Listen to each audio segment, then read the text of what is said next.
Hello, my wonderful, beautiful friends. Guys, welcome back to r/EntitledPeople, and happy Halloween, guys. My friends, today's episode has a Halloween theme. All of the stories today take place either on Halloween or around this spooky holiday. What's scarier than a super entitled Karen, right? But guys, before we dive into the stories today, take a look at this entitled brat right here.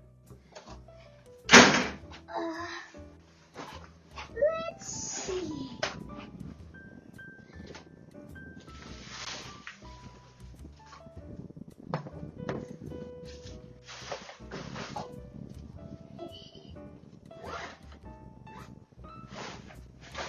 See, this is exactly why I never leave out a bowl of candy, my friends. Look at him. The kid knows there's a freaking camera watching him, and he flips the bird right at the camera. One more post before we go into the stories today. So this person writes in a Facebook group, Halloween is officially 6 weeks away, and I was hoping to catch all of you before you make your candy selections. So over the last 3 Halloweens, I've noticed my son's candy stock has become more and more diluted with cheap candy.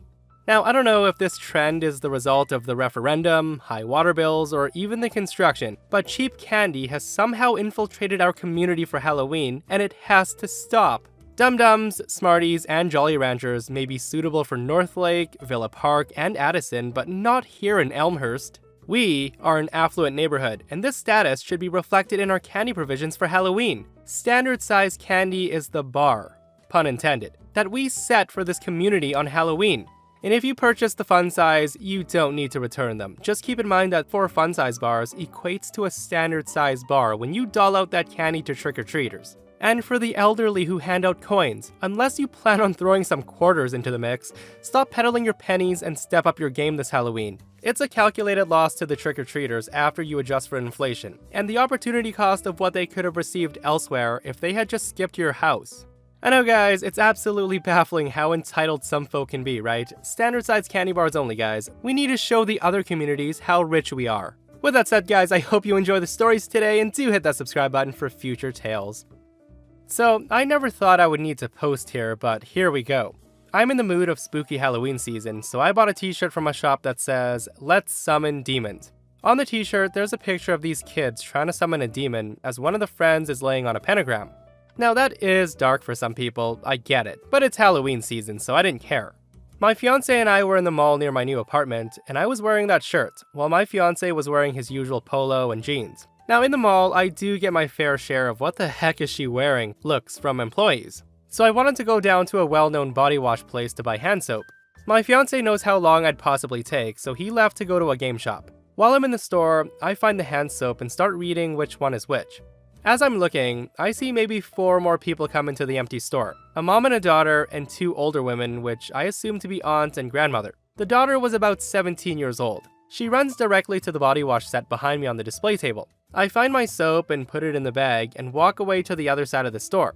And then I hear, "Excuse me." I then look behind me and it's the daughter. She then says, "Oh, my bad, you don't work here. I thought you were stocking the store." I tell her, "Yeah, no, sorry, I don't work here, but since I love this store, I can probably help you."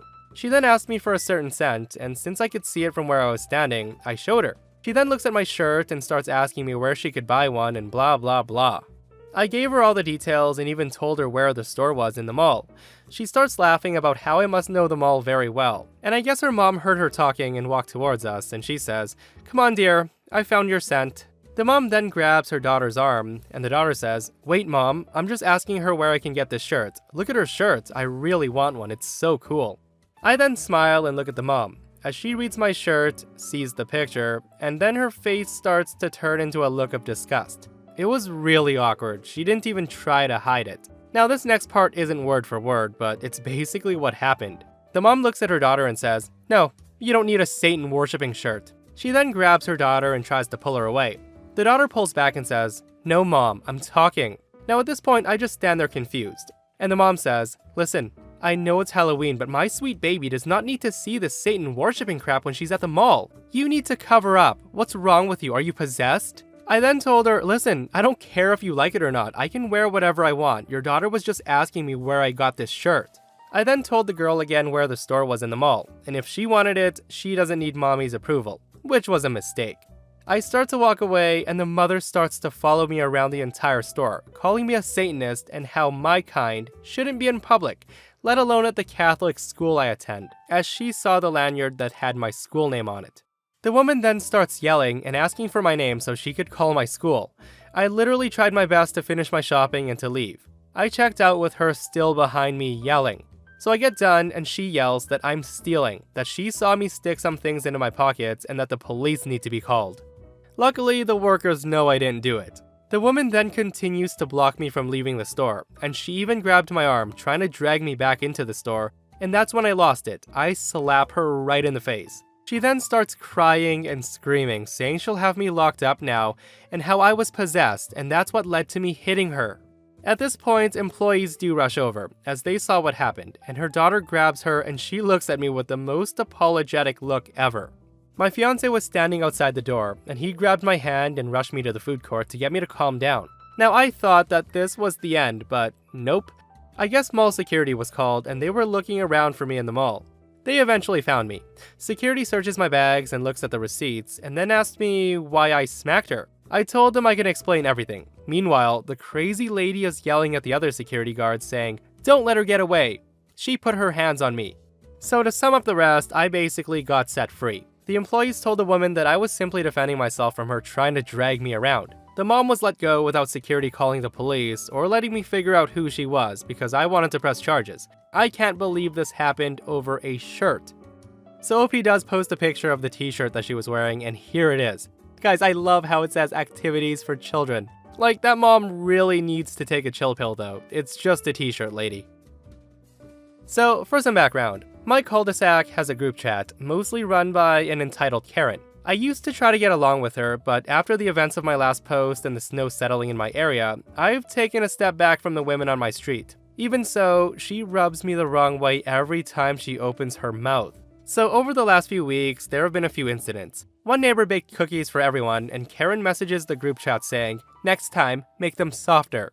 I responded, "I'm sure they were delicious. I wish I was home to try them." So, her Halloween decorations are incredibly loud and screechy. They run very late into the night, and my husband gets up for work at 4, so I messaged the group chat saying, "Hey Karen, your decorations look awesome, but they're pretty loud. Any way you can turn them down or shut them off before you go to bed?" And her response was, "No, they're on a timer, and I like them. My Christmas ones are louder, so if you don't like this, I don't know what to tell you," followed by an LOL. I didn't respond because I was pretty pissed. Now, we do have another neighbor going through a messy divorce. His ex has been erratic and unstable, breaking and entering, driving drunk, attempted kidnappings of their children, and heavy drug use. Now, Karen's favorite topic of gossip is this woman, and it hurts my neighbor every time his ex gets brought up. And he's asked for privacy a couple of times, but regardless, Karen always mentions her, and today, I had enough. My neighbor and another neighbor were meeting up for school pickup and talking about it in the group chat, when Karen pops up and says, "Good thing you're there, because your crazy ex-wife is in the doctor's office. Wonder what drug she's looking for now." So I then pop in and said, "So? She exists outside of our neighborhood. Who cares?" Karen then tells me, "There's no need to be rude." I told her I'm not trying to be rude. I guess I'm just tired of the gossip. She says, "Then leave the group." I told her what a great suggestion, and I leave the group. A little while later, as I'm sitting outside smoking, my neighbor comes over and asks what happened and why I left the group. I told him I was tired of his personal life being used for Karen's entertainment, that I was sorry I spoke on his behalf, but I felt that he was entitled to the privacy he'd been asking for, and that it wasn't Karen's place to keep gossiping about him. He thanked me for saying something, and then he sat down and had a smoke with me, and we laughed about how rude Karen had been about the decorations, when all of a sudden, Karen throws herself outside, immediately pointing her fingers at us, screaming that I'm a bitch and that I'm a rude, negligent mother, etc., etc. My neighbor walks over and tries to calm her down, and I said calmly that I was in no way trying to start a fight, and that I wasn't mad, and we could both just agree not to be friends. So that's when my neighbor stepped up and said, "Stop acting like you're better than all of us. Why are you screaming when we haven't done anything?" Karen points her fingers at me and says, "I am better than her. I am way better than her." She finally looks at me and starts screaming that I leave my kids alone and I do drugs and I'm a horrible mom. And I laughed, saying I've never left my kids alone before. I sometimes sit and smoke with my other neighbor, but my kids are always safe and asleep, and I always have my baby monitor. and I'm literally outside next door. So then I stood up and shouted, "Get off your broomstick, Karen." Then I waved and went inside my house. I could hear her and my neighbor shouting at each other about me for a few minutes, and Karen was flapping her arms up and down, jumping up and down, and stomping her feet. My neighbor then got emotional and went inside. Karen then comes back out with a pair of scissors and cut apart a motion sensor ghost decoration that I had lent her for Halloween. It was a $40 decoration that I put up for the kids to enjoy, and she cut it to pieces. Guys, I love this comment right here. People talk to their neighbors? Exactly. No talking equals no drama. Destroying OP's $40 decoration is pretty petty though. Now, I don't know about you guys, but I would have been out there with my own pair of scissors while she was sleeping, if I was OP. Okay, so I frequent this subreddit, but I never thought I'd actually have my own story to tell on it. I'm still not completely convinced, as I thought it was a dream. If not for a neighbor dropping by to ask me what the hell happened last night, I probably would have dismissed it as a dream. But enough preface, let's get into it. So I was hoping, thanks to the pandemic, that this wouldn't be a problem. But the kids in my neighborhood keep coming to my door on Halloween for candy. Every year, I tell them that no, I'm not giving out candy and please go somewhere else. I've gone as far as to put out signs telling them to shove off and leave me alone every October. But the little bastards seem to take it as a challenge. They'll repeatedly ring my doorbell until I come out or get bored. And one time, they went a whole 5 minutes before they went away. Or they'll keep coming back to my place after I tell them no, hoping I'll change my mind, which I never do. Well, this year, one particularly persistent little brat from the next cul-de-sac over, who's made it her mission to wear me down for candy every year, rings the doorbell, and I tell her nicely that I don't have any candy. She then looks at me with what she probably thought were adorable puppy eyes and asks me if I would mind checking. I told her there's absolutely no candy in my house, nor will there ever be. Now that was a lie, but she doesn't know that. Then, the little monster gets it in her head that I'm lying and keeps asking me if I'm sure. I tell her that I'm diabetic, which I'm not, but she apparently doesn't know what that means. One Google search on my phone later, and she accuses me of lying about having it. I am, but that's not the point. Now, I suppose I could have just given her a Hershey bar, but I really didn't want her spreading the triumphant news to all the other little monsters, how she finally got the mean lady to succumb to her will, at the risk of any of them following in her example. So I just tell her that I don't have to give candy to anybody who's gonna be so rude as to deny my very serious medical condition, and then I close the door. Now, about an hour later, I'm hate watching the Francis Ford Dracula movie, when I get another ring on the doorbell. I come down to find the little abomination peeking out from behind the legs of a very, very angry looking mom. The following exchange goes down. I said, "How can I help you, ma'am?" She says, "My daughter says you repeatedly refuse to give her candy." I told her, "I'm sorry, I don't have any." She then tells me, "This callous attitude towards the festivities is unacceptable. It's Halloween, you should have prepared for it. Why don't you have candy?" I told her I didn't think any kids would be trick-or-treating this year thanks to a certain virus. She then says, "Well, after everything they've been through, we as a community owe it to them to make up for all the fun they've missed out on this year." I told her, "Look, I get where you're coming from, but it's 10 p.m. I'm not gonna get up and go get a bag of Tootsie Rolls at this ungodly hour just so your kid can have the full Halloween experience." Now it's here that Mommy Dearest takes it upon herself to give me a lecture on the importance of participating in the community. I told her that maybe if she wasn't such an entitled Karen, that her husband would be more eager to participate in the bedroom with her instead of me. And this is where I may have been kind of an a-hole. Now what I said was nothing more than a heat of the moment remark, but the woman went absolutely ballistic upon hearing it. She freaked out and starts screaming about whether or not her husband was sleeping with me. Apparently the guy did go on some sort of business trip recently, and my little quip set off all the red flags in her head.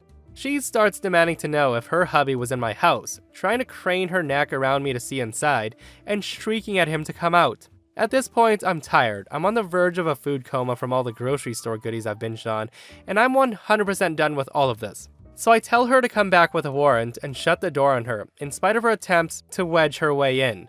I can still hear her meltdown on my way up the stairs, now joined in disharmony with her daughter demanding to know what's going on. I look out the window of my bedroom to see her angrily punching in a number on her phone and dialing up who I think was her husband. The poor man then gets an earful. Now, I didn't catch everything she said, but at one point, she mentioned something about how he has no business cheating, when she could have clearly taken advantage of his absence with her brother-in-law. after he came on to her at their anniversary party, but she spared his feelings by not doing anything about it. She's being so loud that she draws the attention of the other trick-or-treating families in the neighborhood. Anybody unfortunate enough to ask what's going on gets treated to a first-hand spun bite of her marital problems. One neighbor even goes as far as to come out of his house and ask her to take this someplace else where she isn't disrupting the ambience. This prompts her to turn her wrath on him and shrieks at him to mind his own beeswax. The poor man barely gets away with his life. It's like watching an episode of Maury unfolding, if Maury Povich was an elderly Asian man. At this point, I was seriously scared that she was going to try to break into my house looking for proof that her hubby was there. I considered just coming out and admitting to her that I was just yanking her chain. But the ball was already in motion, and I doubted whether my confession would have saved her marriage at this point. Fortunately, after she ended the call, she stormed off with her now hysterical crotch goblin in tears. Now, I did feel a little bad for turning what should have been a fun night for the kid into such a traumatic experience, but maybe now she'll know not to knock on my door next year. Okay guys, so a lot of people are saying that OP is in fact the a-hole in this one, a true Halloween grouch. Guys, let me know what you guys think though. Now, I'm a migraine sufferer, and they pop out at the worst possible times. One Halloween a few years ago, I had a terrible one and had to ditch the idea of answering the door for trick-or-treaters. Now, since I was so sensitive to light and noise, I turned off the porch light, the other house lights, and went to bed. As soon as it got dark, it started. My doorbell rang over and over, even though there were no lights on in the house. Every time it happened, my dogs would go nuts, making even more noise and making me hurt even more. I ignored it for as long as I could, but when someone leaned on the doorbell and rang it over and over and over again, I finally flew out of bed and ripped the door open, ready to go off. Now, I expected a kid to be the one ringing the bell, but it was a Karen. Behind her were two little kids dressed adorably, holding pillowcases. I told her, "What the hell, lady? The porch light off is the international sign for no candy." Now, Karen acts as if she's uncovered an amazing secret. She says, "Aha! I knew you were home." She shoos the kids up to me and they yell out trick or treat and thrust their pillowcases at me. I had a huge bag of candy in the kitchen, but I was so upset that I totally forgot about it. I said, "Girls, I'm sorry, but I don't have any candy. That's why my porch light was off." I look to the Karen and say, "I don't feel well. I purposely turned off my lights so I wouldn't be disturbed by any kids tonight. You should not be knocking on doors with no lights on." Karen says, "It's Halloween. Surely you can suck it up for a few hours to do something that makes children smile. How can you not have candy? I'm sure you have something in your kitchen you can give them. Just go to the pantry and see what you can dig up." Now, my head is throbbing and I can't believe this woman. I said, "Something in my kitchen?" Karen says, "Yes. What else do you have that you can give them since you weren't prepared?" Now, the kids can sense that I'm frustrated and really angry. They start to walk down the driveway away from us, hoping their mom will follow them to a house that actually has candy. I said, "You'd better go get your kids. They're leaving." Karen says, "Not until you give them something. They're owed that. It's Halloween and you're being selfish." So she then calls them to come back to the porch. They reluctantly wander closer. I told her, "Okay, fine. I got a bottle of ketchup or a packet of noodles. Do they want that? How about a frozen burrito or a packet of oatmeal? Does that fit your criteria? Now get off my property. This is absurd." Karen responds with, "You are the absurd one. My kid's dressed up for Halloween and you can't even be bothered to pick any candy up? I'm gonna tell the other parents about you so they avoid your house." I then laughed out loud at that and said, "Promise?" I then slammed the door in her face. I did feel bad for her kiddos, but they got a crappy ass mom. Guys, I love how she demanded OP just go to the kitchen and grab the kids, whatever. It reminds me of a story I read not too long ago where a lady and her kids went to OP's house, and once they were told OP was out of candy, they demanded $5 instead to each kid. They demanded OP give their kids each $5. And that, my friends, brings us to another end of our /Entitled People. Guys, I hope you enjoyed this Halloween edition of Entitled People, and that the entitlement wasn't too scary. And if you missed yesterday's episode on the channel, I'll link it right here. A Karen and her family try to break into OP's house to steal Wi-Fi. It's such a ridiculously entitled story, so check it out if you haven't, and I'll see you guys in the next one. I love you.